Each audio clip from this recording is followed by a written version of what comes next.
Hello students. Today we are going to understand calls and puts in a very simple manner. I think a lot of students have approached me trying to figure out as to what exactly are calls, what exactly are options. If you go back to my previous lecture in which I had dealt a lot in detail about calls and puts and the entire elementary derivatives, you can refer to my previous lecture which I uploaded 2 days back. Today we will specifically deal with calls and puts. So let us understand what exactly. So before we get into calls and puts specifically, as you all know, calls and puts are essentially options, right? So what exactly? So we will spend around 2 minutes trying understanding what exactly is an option, and then we will move ahead and understand calls and puts. Before we understand options, students, one very important thing which I want all of you to recollect is options are essentially derivatives which are traded on the stock exchange. Okay, I think I explained in my previous lecture to all of you that options are, like we have futures and forwards. These are essentially commitments. These are essentially obligations which have to be obliged. In the case of options, these are again derivatives, but these give you an option at your discretion. So the holder of the option, they have the discretion whether to exercise it or not to exercise it. So today we are going to study options, and these are instruments, these are derivative instruments which are traded on the exchange. All right, so what are exchange? What is an option?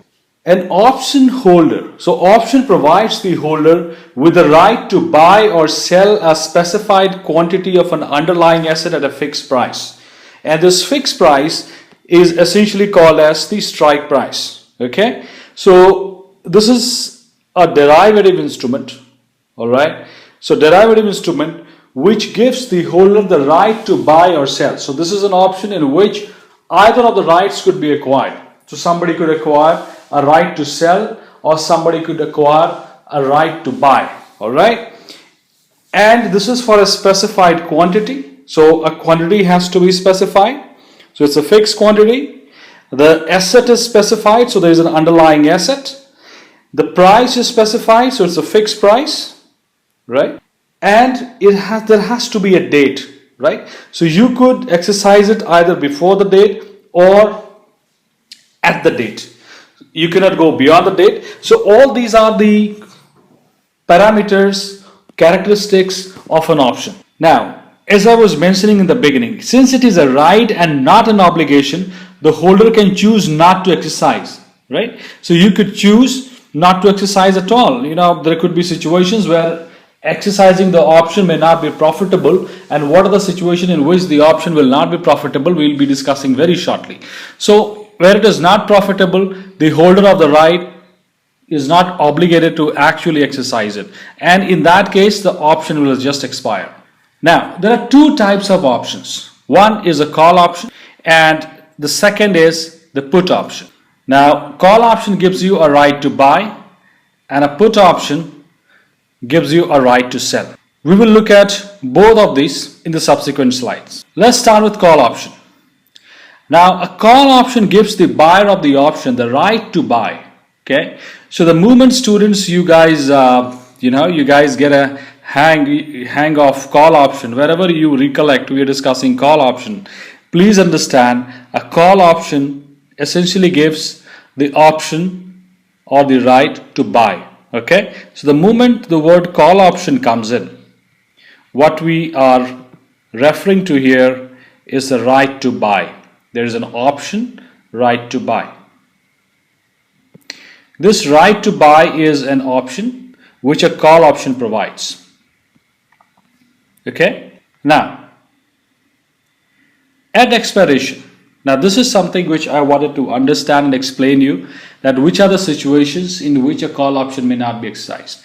So a call option, please go back and recollect, we discussed there has to be a strike price. So there has to be a price which is agreed. So call option is giving a person, the holder, the right to buy. So there is a price at which the holder of the option, call option, can buy, right? So the buyer essentially, supposedly, let's call the value of the underlying asset. So we have something called as the value. So on the date on which it is exercised, okay, the date on which it is exercised, there is value of the underlying asset. So there is a price, and this price will be on the date on which the option is being exercised. And there is a strike price, right? This strike price was agreed at the time of when the call option was written. In the derivatives world, whenever somebody enters into an options contract, that whole methodology is called as writing of the options. Okay.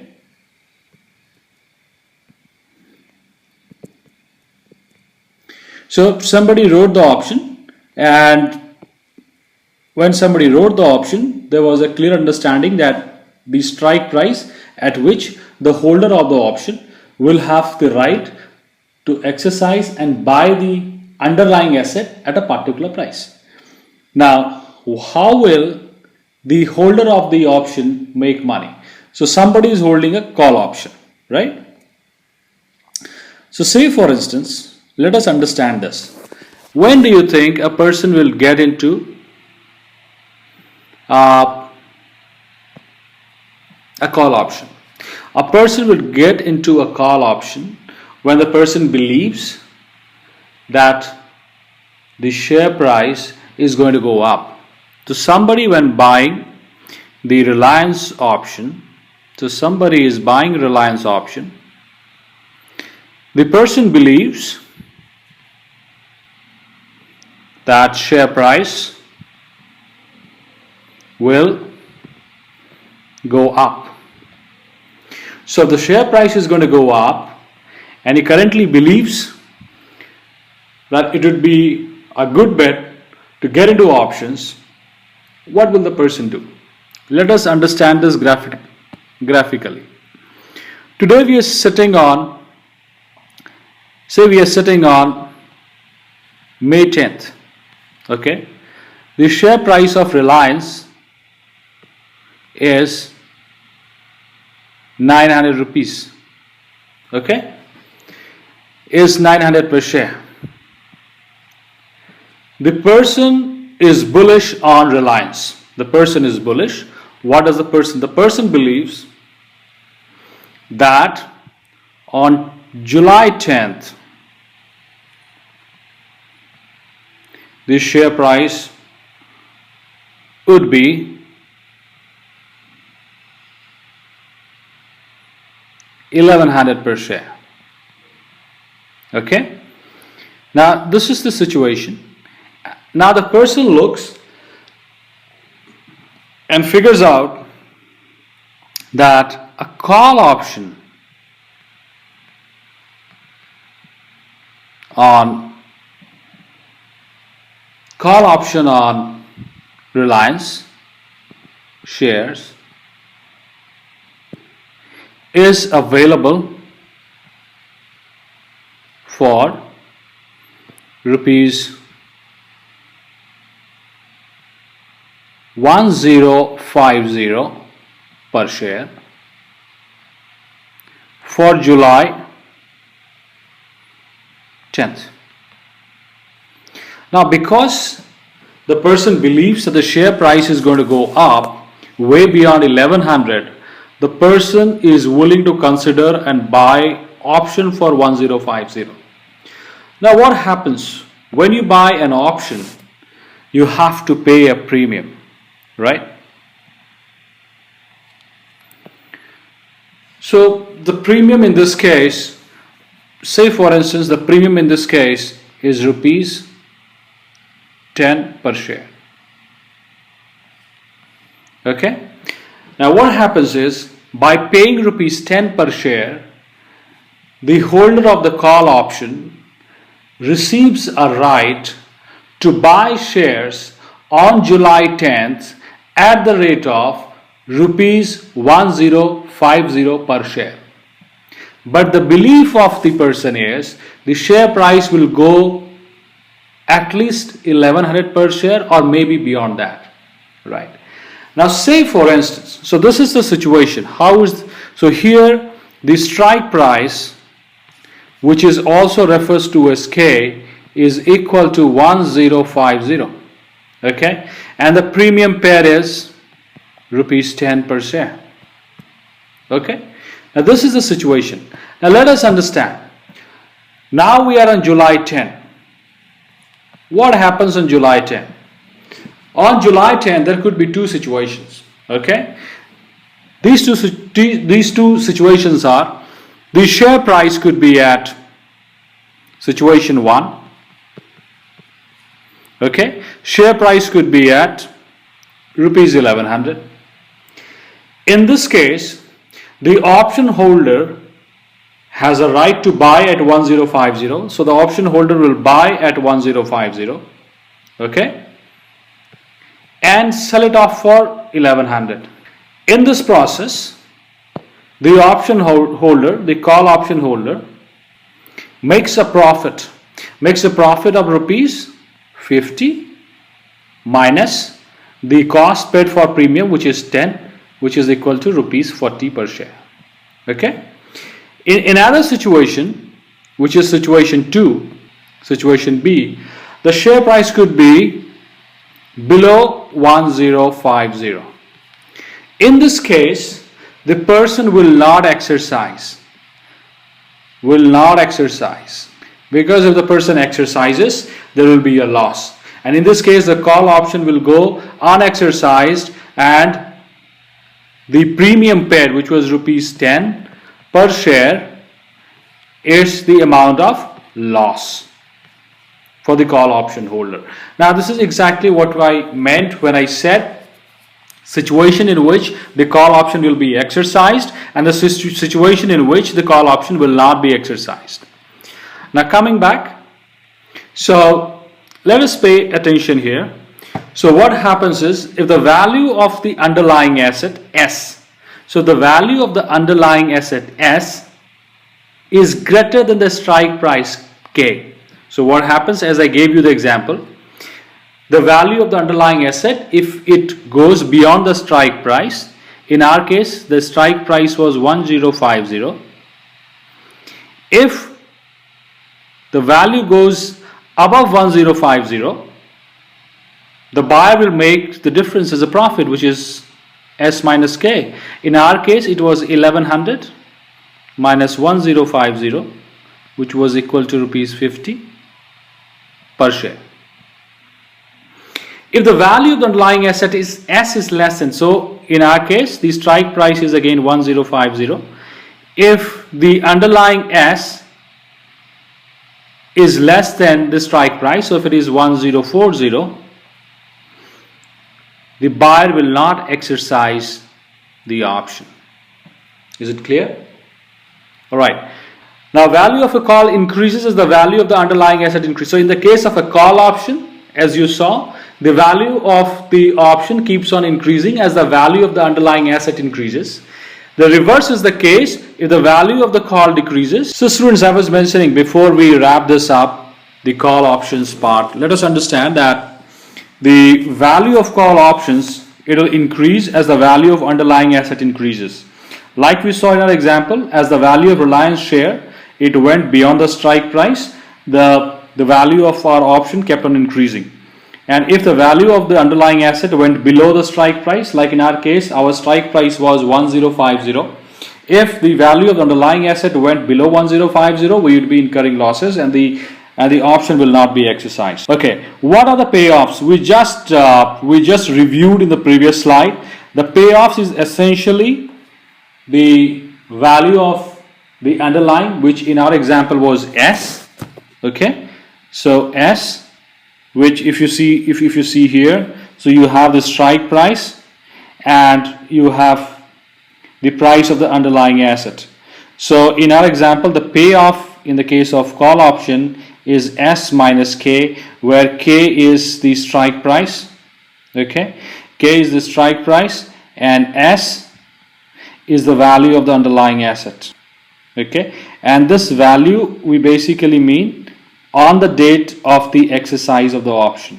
Okay, So this is what we mean by payoff, call option payoff. Okay. So if we represent graph, now let us understand this graph. If we try to understand this graph, this area, if you refer to this area represents this whole of this area. This represents the premium. Okay, so you have paid a premium. So if you don't exercise, if it doesn't get exercised, in that case you essentially have a premium which was paid off. And specifically this area, if you refer to, this particular area will not be, so this is the strike price, it will not be exercised until you recover. So your actual cost is not like, for instance, if you have an exercise strike price of 1050 and you paid a premium of rupees 10, essentially you will not exercise it unless the share price or the value of the underlying asset goes beyond 1050 plus rupees 10, which is equal to 1060. And this area, this shaded area, okay, so this shaded area, this triangle actually, so if you could understand this triangle, this area actually refers to your profit on your call option, and this is what we call as the payoff. Okay, all right, now let's move to the let's move to the next, which is the put option. Okay, now put option is exactly opposite of what call option is. Like a call option gives you a right to buy, a put option gives the holder, and I don't want to give this term buyer here, but you can say put option, somebody who is holding or somebody who has bought a put option. The holder of the put option has the option of right to sell. Okay, he has the right to sell the underlying asset at a fixed price at any time prior to the expiration date of the option. All right, at expiration, similarly, exactly contrary to what we discussed in call option, at expiration the value of underlying asset S is less than strike price. Okay, what happens is, in the case of put option, let us understand it with an example. All right, let's understand with an example. So the example in this case would be, we'll take the same analogy, but in the case of put option, the belief of the holder or the buyer of the put option is absolutely inverse of what somebody thought at the time of call option. So while in the case of call option somebody was thinking that the price is going to strengthen, in the case of put option the belief is the share price is going to go down. All right, now if the share price is going to go down, how will it pan out? Let's see. So if somebody believes that the current share price of Reliance is rupees 900, okay, this is the current share price.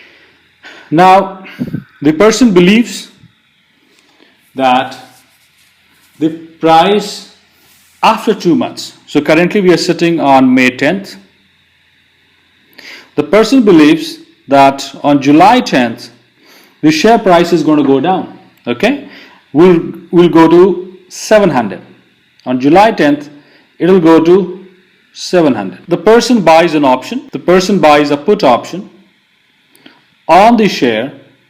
Okay, supposedly the price, the strike price for which the person agrees to is rupees 850. Okay, the person agrees to sell. In this case, in the case of call option, the person agreed to buy. In this case, the person has an option. That option gives a right to sell. Okay, gives a right to sell at rupees 850. All right, so in this case the strike price K is 850. Now let's keep this in mind. The strike price K is 850. Now let's see what happens.